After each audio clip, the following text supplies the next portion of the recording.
अच्छा, ऐसा धोखा हमारे साथ किया, भोगोगे तुम। ये जो निकलता है ना, भोगोगे, ये अकाट्य होता है। क्योंकि किसी का भी हृदय, मान लो किसी भी जीव जंतु को आप कष्ट दें और उसका हृदय आह भर जाए, तो वो आह वज्र की लीक है, तुम्हें भोगना पड़ेगा। वो आह किसी की ना लेना जिंदगी।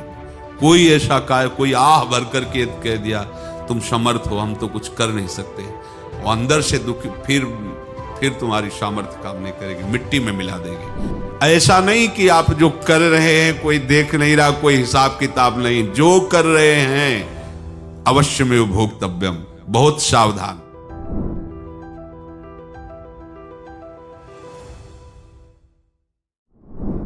जीव स्वयं नित्य निरंतर कर्मों के जाल को रच रहा है और अपने आप को बांध रहा है। आपको मुक्त होना है, बंधना नहीं है। जीव का जन्म कर्मों के अनुबंध से होता है, कर्मों के बंधन से होता है, और उसको अपना ऋण चुकाना होता है। कर्मानुबंध ये बहुत सूक्ष्म विषय है। जैसे आप जिस परिवार में जन्म लिए हैं, तो उस परिवार के लोगों से आपका ऋण है, इसलिए उसी परिवार में आप आए हैं। और ऋणानुबंध, उसको बिना चुकाए या बिना वसूल किए आप वहां से जाएंगे नहीं।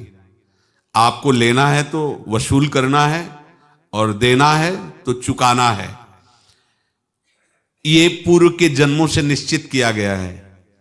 जैसे किसी के यहां पुत्र हुआ, जन्म से ही पैसा खर्चा शुरू हुआ, जो बड़ा हुआ तो उद्दंडता के द्वारा मार पूरे परिवार को क्लेश पर क्लेश देता चला जा रहा है। ये तुम्हारे कर्म का फल है। या ऐसे शक्तिहीन बुद्धिहीन ऐसे पागल पूरे जीवन सेवा करो, तुमसे अपना हिसाब चुकाने के लिए वो आया है। अब परिवार के जो सदस्य जुड़े आके, मतलब पत्नी आते ही पूरी हृदय में आनंद, परिवार में आनंद, और जीवन भर वो आनंद ही सुख देने के लिए उसका जन्म हुआ। वो अपना ऋणानुबंध मुक्त, और आते ही भयंकर क्लेश खड़ा कर दिया, बीच में दीवार और झगड़ा वैसा, फिर अतरे दिन मारपीट शुरू, कलह अशांति, पूरा जीवन नरक हिसाब करने आए। यहां ऋण चुकाए बिना कोई जा नहीं सकता, ऋण चुकाना पड़ेगा। किसी का ऋण वसूल करना है तो किसी को ऋण चुकाना है, दोनों काम करने होते हैं। अनेक जन्मों में अनेक लोगों के साथ हमने जो बर्ताव किए हैं, अच्छे या बुरे, वो होंगे। अब किसी आदमी को हम जानते नहीं, अचानक मिला, अचानक टक्कर लगा और मार पीट गाली गुप्ता सब कर दिया, चुपचाप सह लो। क्यों? ये आपका हिसाब है, पूर्व का हिसाब। हमारा उससे कोई द्वेष नहीं, कोई संकल्प नहीं। अचानक घटना घटी और हमसे द्वेष करने लगा, हमें पीटने लगा, हमें गालियां दे, ये हिसाब है, चुपचाप सह जाओ। अपने घर का भाई ही भारी दुश्मन बन गया और क्लेश दे, हिसाब है। एक प्रभुदत्त ब्रह्मचारी जी की वाणी में पढ़ा था, एक महात्मा जी भ्रमण करते थे, तो उस समय असरफियां चलती थी, मोहरे असरफियां, तो उनको भेंट में देते लोग। तो या तो ठाकुर सेवा में लगे तत्काल, या संत सेवा में तत्काल लगे, उसका संग्रह करके डोलना ये ठीक नहीं है। बैरागी के लिए सिद्धांत में ये ठीक नहीं है।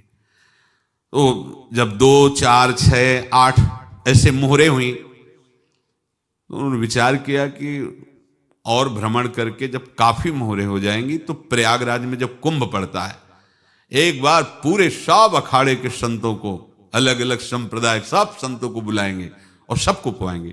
अब साधु है तो यही विचार करेगा, और क्या विचार करेगा। तो उन्होंने ऐसे डंडा बनवाया, बेंत, जो ऊपर से चूड़ीदार और भीतर पोला, और मोहरे उसमें डालते गए। और भ्रमण, जहां जहां श्रद्धालु भगत थे सबके यहां जाना, और इच्छा रखना कि एक मोहर तो दे दे दक्षिणा में। कामना कोई भी हो वो बांधती ही है, ध्यान रखना। इसीलिए प्रभु जो चाहे वो करे, अपनी चाह नहीं रखनी चाहिए, अपनी चाह प्रभु की चाह में मिला देनी चाहिए। धीरे धीरे वो छड़ी भर गई। भ्रमण करने वाले महात्मा चूड़ी लगाई, इंतजार करते रहे। जब प्रयाग का कुंभ पड़ा तो चले। तो रास्ते में एक गांव में पूछा जाता है, जैसे कहीं रुको कि कोई श्रद्धालु ऐसा है जो संत सेवी है। तो कुछ लोगों ने बताया, हाँ एक परिवार है बहुत संत सेवी है और आपको मिलाते हैं उनसे। आइए महाराज, घर में रुका। खूब अच्छा हलवा पूड़ी पवाया और जो घर के मालिक थे चरण दबाए। चरण दबाते दबाते उनकी दृष्टि पड़ी उस डंडे पे। इतना मोटा और ऊपर से कुछ चूड़ी सी भी नजर आ रही, इस डंडे में तो कोई रहस्य है ही है।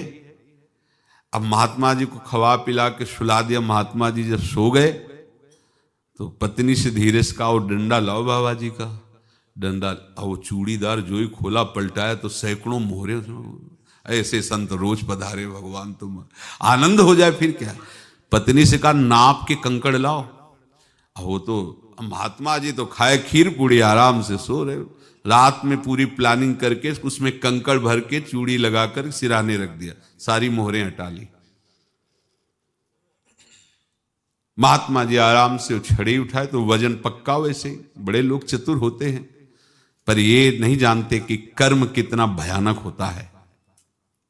और उनकी कोई संतान नहीं थी, पर धन में इतना प्रेम उनको था। बहुत सावधान। साधु महात्माओं के पास जो अर्थ है, गृहस्थी अगर आता वहीं से है, पर अगर उसको जोर जबरदस्ती या किसी छल कपट से, तो वो उसका विनाश ही करता है। आज तक का प्रमाण है। अब उनको ये भाव पता नहीं होगा, या पता होगा तो लोभ के कारण वो उसको मान नहीं पाए होंगे। महात्मा जी गए प्रयाग में, किसी अखाड़े पर रुके और वहां प्रार्थना की कि कल जो है संपूर्ण अखाड़ों का निमंत्रण किया जाए और सब संतों को भोग पवाया जाए और उनको दक्षिणा भी दी जाए। महंत ने सोचा कि बहुत बड़ा है तो उत्सव है, क्योंकि प्रयाग में कितने हजारों संत महात्मा सब। तो उनका महाराज बोरों इसमें चीनी और टीनों घी लगेगा, सब व्यवस्था। बोले आप मंगाइए, एक एक हिसाब हम करेंगे, हमारे पास सब व्यवस्था है। बोले कुछ तो पहले दे दो, वो इकट्ठे देंगे हम। उनको था कि अगर हम छड़ी खोला और दो चार मोहरे दी, किसी को पता लग गया तो गड़बड़ हो सकती। बोले हम भंडारे के समय आखिरी में सब कुछ आपको दे देंगे। ठीक है। वो अपने पास से पैसे लगाकर खूब जितना सामग्री सब लाए, लाखों की, और सब संतों को निमंत्रण कर दिया। संत जन निमंत्रित हो गए, भंडारा बन रहा है। तब वहां के महंत है और उनका देखो भंडारा भी बन रहा है, संतों को निमंत्रण। अब आप अर्थ की व्यवस्था कीजिए, क्योंकि इतनी बड़ी हमारी सामर्थ्य नहीं थी जितना हमने किसी तरह हमने व्यवस्था की। अब मुझे अर्थ चाहिए, तभी आगे की व्यवस्था बढ़ेगी। संतों को दक्षिणा देंगे और जिनसे अर्थ लिया उनको दे। देखो रसोई बन गई है सब।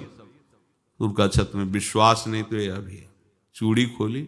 उनको तो था ना कि मोहरे हैं, कंकड़। तो जैसे कितना उनको सदमा लगा होगा। हजारों संतों का निमंत्रण, रसोई बन, मतलब संत हो के छल कपट। तो उनका महाराज आपने तो हमारा नाश कर दिया, जो महंत थे। अब बताओ रसोई बन गई, संत निमंत्रित हो गए और आप ये कंकड़ दिखा रहे हैं हमको। आपने तो हमें बर्बाद कर दिया। हमारी इतनी सामर्थ्य नहीं थी, आप पहले बता देते। संत होकर ऐसा छल कपट। अब वो बोले तो क्या बोले, क्योंकि उनको पता था कि मोहरे हैं इसमें।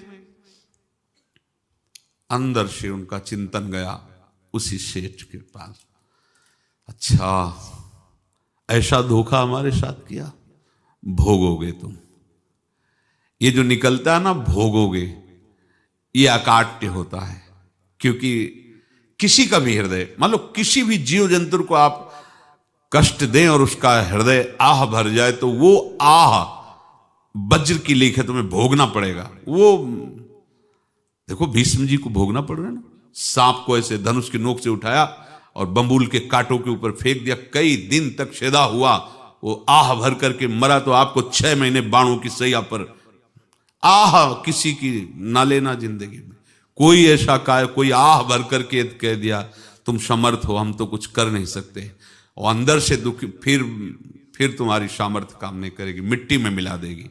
फिर ये तो संत थे और भगवत आराधना के लिए, संत आराधना के लिए ही ऐसा किए हुए थे। अब इनका कैसे मुंह दिखाएं, अब क्या करें। सुबह संत जन आएंगे, सबके बीच में हमारी कि देखो इन्होंने, अब क्या करें। गए और संगम में जाके छलांग लगाई, अपने प्राण त्याग दिए। अब उनके तो पास मोहरे थी और व्यापार बढ़ा, और 9-10 महीने बाद ही लड़का हुआ। अब तो उनको कि संत फलीभूत हो गया। देखो व्यापार चल रहा, लड़का नहीं होता था, लड़का भी हो गया। बड़ा आनंद छा रहा है। जब से वो प्रकट हुए और धन की वृद्धि शुरू हो गई, पढ़ाई लिखाई में उनके खर्चा हुआ सब, बस बीमारी शुरू हो गई उनके शरीर में। अब उसमें पैसा जाना शुरू हुआ। इतने आसक्त तो वो दोनों हो गए कि कुछ भी हो, व्यापार ठप, संपत्ति बेचना शुरू। तो उन्होंने कहा कि बेटा मैं क्या कर सकता हूं तुम्हारे लिए। बोले हमारी अंतिम इच्छा है प्रयाग चलो, और जितने प्रयाग में संत महात्मा सबको एक बार भंडारा करवाओ, हमारी इच्छा अंतिम है। क्योंकि अंतिम यही इच्छा थी। तो बोले अब ज्यादा संपत्ति तो नहीं रह गई। तो बोले घर बेच दो, मेरे लिए ही तो है, बेच दो। मुझे लगता मैं बचूंगा नहीं, पर मेरी अंतिम इच्छा पूर्ण कर दो। घर बेच दिया, जेवर बेच दी। वहां गए, जब संत सेवा की तो बोले मुझे संगम तक ले चलो। संगम तक ले गए और बोले समझे तुम चुराए थे और हमने उसको छीना है, कुछ नहीं रह गया तेरे पास कुछ, अब केवल ममता और आसक्ति में जलकर मर और नरक प्राप्त कर। मैं वही महात्मा हूं जिसकी तूने मोहरे ली थी, शरीर छोड़ दिया। महात्मा को जन्म लेना पड़ा और इनको दुर्गति भोगनी पड़ी। ऋणानुबंध होश में, ऐसा नहीं कि आप जो कर रहे हैं कोई देख नहीं रहा, कोई हिसाब किताब नहीं, जो कर रहे हैं अवश्य में भोक्तव्यम, बहुत सावधान। अनेक जन्मों में अनेक लोगों से जो कुछ लिया दिया है, इस लेने देने को मिटा देने के बाद ही तुम मुक्त हो गए। इसीलिए एक उपाय है, लेना न देना मगन रहना। क्या? मालिक को समर्पित हो जाओ, मालिक को अपना माना हुआ समर्पित कर दो, खत्म। अहम त्वाम स्वरूपापेभ्यो मोक्षयिष्यामि, सब खत्म। आगे पीछे लेना देना सब खत्म। एकादश स्कंद में भगवान श्री कृष्णचंद्र जी ने कहा जो मेरे चरणों का आश्रय लेकर भक्त मेरा भक्ति करता है, उसके पितृ ऋण, मातृ ऋण, देव ऋण, ऋषि ऋण, सब ऋणों से मैं मुक्त कर देता हूं। बस यही एक उपाय है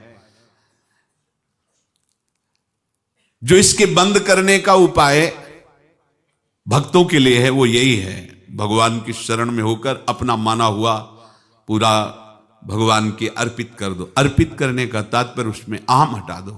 तो दियम वस्तु गोविंदम तुभ्यमेव समर्पये। जिनसे तुमने सेवा करवाई है उनकी सेवा करनी पड़ेगी, जिनसे तुमने जो कुछ लिया है उनको देना पड़ेगा। ये लेने देने का व्यापार जब तक समाप्त नहीं होगा तब तक तुम्हारा जन्म मरण चलता रहेगा। अब आपको यहां समझना है, यदि आपसे किसी ने पैसे लिए बेईमानी करके नहीं दे रहा है तो आप उसको गाली मत दीजिए, आपने बेईमानी की थी इसलिए आपकी बेईमानी हुई है, ले गया, कोई बात नहीं है, बंधन से मुक्त हुए, जो बोझा था चला गया। उसको ऐसा ना देखे कि ये बेईमान हमारे रुपए मार लिए, अब जो कुछ होगा देखेंगे। अगर आप आगे नया कुछ करते हैं तो फिर आगे का हिसाब आपको भोगना पड़ेगा, ध्यान रखना।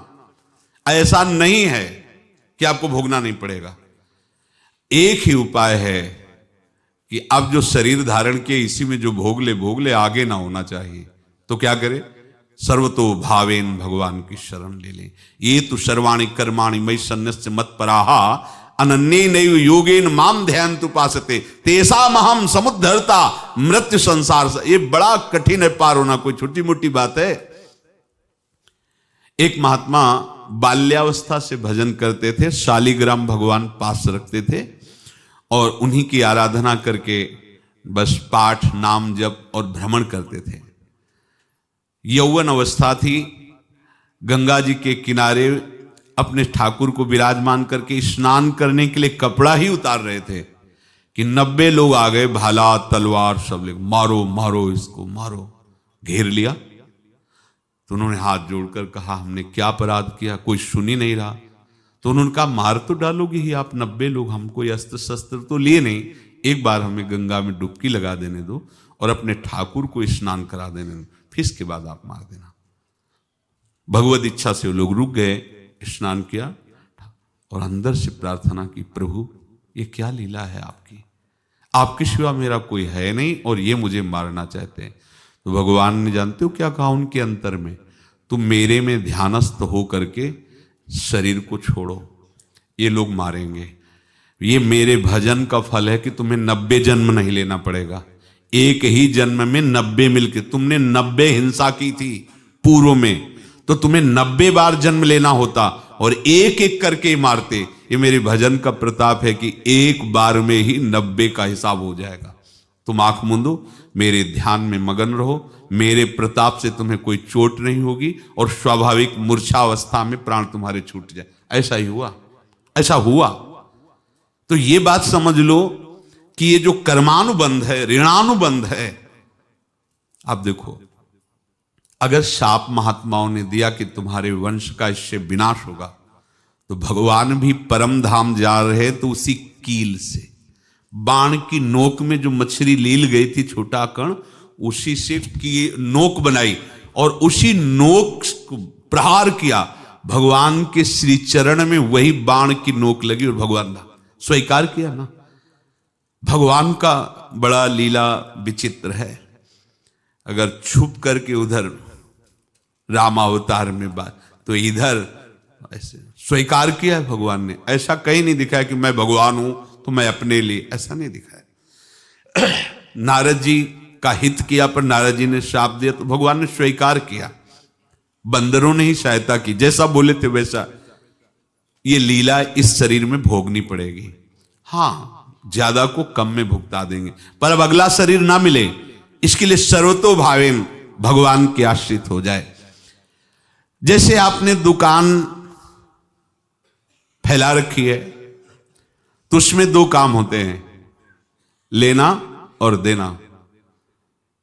किसी को उधार दिया है तो हमें उससे लेना है, और कोई नगद देकर सामान ले रहा है तो उससे सामान देना है, या उधार लिया है तो हमें उधार देना है। अब अगर दुकान बंद करनी है तो तुम्हें देने वालों पर जोर देना है, लेने वालों पर जोर नहीं। लेने वाला तो जाओ हम क्षमा किया, समर्पित किया, हमारा कोई संबंध नहीं, खत्म हो जाए, वो खुशी हो जाएगा। लेकिन देने वाला तुम अगर दुकान भी उठा दोगे तो जहां भी रहोगे तुम्हारे पास वो आएगा, लाइए हमारा। तो देने पर नजर रखिए, जिसका जिसका हिसाब है वो आपके सामने आता जाए, हटाते जाओ। लेने पर नजर मत रखिए और दुकान फौरन उठा दीजिए, नहीं अगर लेते देते रहे तो चलता रहेगा। आगे चलकर कुछ लेना न देना, मगन रहना बस अपने प्रभु के चिंतन में। अब हम कैसे जाने कि किसको क्या देना है, हमें क्या पता? तो हम पूरा हिसाब जिनको पता है उनको दे देते हैं, समझ रहे हो? उनको पता है क्या लेना है क्या देना है, तो इनके पास पहुंच गए या सरकारी हिसाब से सब बराबर कर देंगे। हमको अपनी जिम्मेवारी इनकी चरणों में समर्पित कर देना है, तभी हम जीवन मुक्त होंगे। ये रहस्य की बात है। प्रभु कह रहे हैं, यस्य सर्वे समारंभाः काम संकल्प वर्जिताः ज्ञानाग्नि दग्ध कर्माणं तमाहु पंडितम बुधाः। जिसके संपूर्ण कर्मों के आरंभ संकल्प और कामना से रहित हैं, तथा जिसके संपूर्ण कर्म ज्ञान रूपी अग्नि से जल गए हैं, उसको ज्ञानी जन भी पंडित कहते हैं, बुद्धिमान कहते हैं। पूज्य श्री भाई जी महाराज कह रहे हैं, जैसे वहां ज्ञानाग्नि से दग्न कह रहे हैं, तो अपने वृंदावन वासियों का प्रेमाग्नि से सब कर्म संस्कार दग्न होते हैं। जिस समय आपके हृदय में भगवत प्रेम का प्रादुर्भाव होगा तो लेश मात्र कभी तुम्हें दुख नहीं भोगना पड़ेगा। प्रेम का प्रादुर्भाव होते ही दुख का नाश हो जाता है, महासुख। जब प्रेम का प्रादुर्भाव होगा तो समस्त पाप भस्म हो जाते हैं, अशांति नष्ट हो जाती है, संसार ज्वाला स्पर्श भी नहीं कर सकती है। जब भगवत प्रेम का प्रादुर्भाव होता है तो हो सकता है उस उपासक के जीवन में दुखों का पहाड़ टूट पड़े, परिवार खिलाफ, शरीर रोगी, अव्यवस्था, बहुत बहुत कुछ, सब कुछ। कह रहे हैं इतना सब होने पर भी उसके हृदय में कोई भी दुख नहीं होता। ये ऐसा सामर्थ्यशाली भगवत प्रेम है। भगवान के चरणारविंद का जिसके हृदय में प्रेम है, भारी से भारी दुख भी उनको विचलित नहीं कर सकता।